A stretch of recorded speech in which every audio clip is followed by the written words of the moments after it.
खुशबू जी, देखिए स्टालिन की तरफ से ये बयान दिया गया। अब लेकिन जो लोग देखते हैं वो देखते हैं इसे I.N.D.I.A की नजर से, यानी इंडिया गठबंधन की नजर से, और उनका ये कहना है कि आखिर इंडिया को सनातन से इतनी नफरत क्यों है। पहले तो मैं ये कहना चाहूंगी कि हमारे जो यहाँ पे मिनिस्टर हैं, जो अनसेड बिन बोले गए हैं, बिन अनाउंस किए गए, जो हमारे डेप्यूटी सीएम का काम करते हैं उदयनिधि स्टालिन जी, वो शायद सनातना धर्मा और वर्णाश्रमा धर्मा में कंफ्यूज हैं। वो अभी तक समझ नहीं पाए हैं कि सनातन धर्मा जो बात करते हैं उसका मतलब एग्जैक्टली क्या होता है। मैं तो ये उनको सलाह दूंगी कि थोड़ा तो अपना होमवर्क कर लें, क्योंकि वो भी आप देखें जब बात कर रहे हैं एक पेपर पे लिखा हुआ है, वो पेपर उनके पिताजी भी वही करते हैं, पेपर पे जो लिखा आता है वो बोल देते हैं, बाद में ध्यान आता है कि अरे यार ये तो गलत लिखा हुआ है। तो यहाँ पर उदयनिधि स्टालिन भी वही कर रहे हैं कि जो पेपर में लिख के दिया है वो बोल रहे हैं। और उसके बाद में बहुत ताजुब की बात यह है कि ये जानते हुए भी कि बात जो कही गई है वो बिल्कुल गलत कही गई है, उसके बावजूद सीना तान के अपनी गलती का वो एक ऐसा माहौल बनाने की कोशिश कर रहे हैं कि मुझसे गलती हुई नहीं है।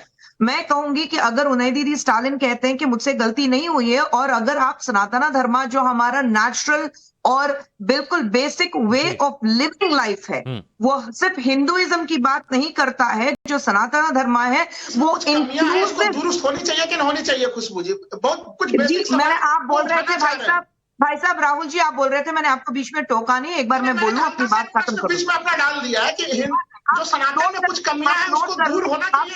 आपका प्रश्न पहुंच गया, आपका प्रश्न पहुंच गया, उसका भी जवाब दे देंगे। मुझे अपनी बात रखने का मौका दें एक बार, ठीक है। प्रॉब्लम ये है कि जब भी आप लोगों से ये बात कही जाती है, कोई बात होती है, तो आप बीच में टोक लगा लेते हो ताकि हम अपनी बात आगे ना रख पाए। तो मैं आपसे एक बहुत ही दरख्वास्त करूंगी कि आप जरा चुप रहे, शांत रहे, मुझे अपनी बात खत्म करने दें।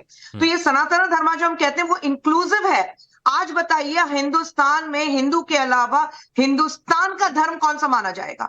लेकिन यहाँ पर हम देख चुके हैं मुसलमान प्रेसिडेंट, हम देख चुके हैं, हम यहाँ पर एक सिख प्रधानमंत्री देख चुके हैं। हम जो यहाँ पर है इंक्लूसिव हिंदुस्तान जो कहा जाता है। भाई साहब आप बोल रहे हैं, मैं बोल लूं? राहुल जी सुन लीजिए, राहुल जी सुन लीजिए, देखिए आपके पास आऊंगा ना, है ना। हाँ, आप बीच में बोल क्यों रहे हैं? जब सही बात रखी जाती है तो अपनी गलत बात को सही साबित करने के लिए आप लोग बीच में नोकझोंक करते हैं। राहुल जी मैं भी बोलूंगा बीच में, राहुल का बीच में ये क्या करते हैं? राहुल जी देखिए, राजगोपालन से भी नाराज हो रहे हैं, लोकेश जिंदल। देखिए एक मिनट राहुल लाल जी, आप राहुल लाल जी सुनिए मेरी बात, एक मिनट के लिए रोकना चाहूंगा। राहुल लाल जी, आप पहले भी कई बार बैठ चुके हैं और मैंने आपसे ये बात कही है, राजगोपालन जी ने भी किसी के बारे में नहीं बोले। लोकेश जिंदल जी देखिए शांत है, और जब आएंगे उनके पास तब वो अपनी बात रखेंगे, तर्कों के साथ रखेंगे। लेकिन अभी रुकिए, पूरी बात कंप्लीट होने दीजिए। चक्रपाणी महाराज जी अभी रुके हुए हैं, खुशबू जी बात पूरी कीजिए प्लीज। राहुल जी 1 मिनट। हिमांशु, इन सबका प्रॉब्लम यही है, जब सही बात सामने रखी जाती है तो ये अपनी झूठ को और अपने गलत को सही साबित करने की कोशिश करने में आप बीच में बोलने लगते हैं।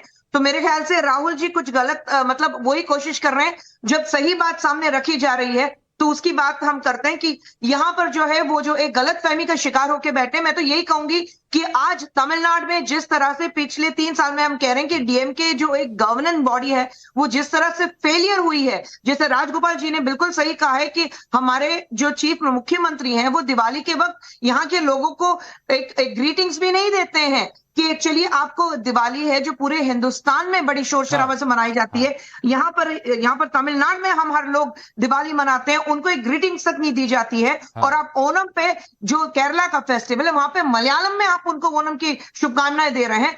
तो हमारे तमिलनाडु के लोग हैं जिन्होंने आपको वोट दिया है, आपको मुख्यमंत्री बनाया है, आप उनको शुभकामनाएं क्यों नहीं दे सकते हो? और अगर आपका यही कहना है कि सनातन धर्म जो है वो डेंगू है, मलेरिया है, कोविड है, कोरोना है, उससे आप तुलना करते हैं, तो मैं कहूंगी कि हमारे जो मुख्यमंत्री हैं और हमारे जो बिन बुलाए उप मुख्यमंत्री हैं उदयनिधि स्टालिन, वो ओपनली कह रहे कि हमें हिंदू वोट्स नहीं चाहिए। हम तो बस बिल्कुल ठीक है, हम एक मंदिर आज तमिलनाडु में बंद करवा रहे हैं। और यहाँ पर जो राजराजा चोलन की बात करते हैं, जिन्होंने सबसे पहला मंदिर हिंदुस्तान और तमिलनाडु में बनाया था, वो कह रहे हैं कि हम हर मंदिर बंद करेंगे और हमें हिंदू वोटों से कोई फर्क नहीं पड़ता, हमें नहीं चाहिए। और मैं तो ये भी कहूंगी, जानकारी दे दी और ये राहुल लाल और लोकेश जिंदल तक पहुंचे होगी, उनसे मैं जवाब लूंगा।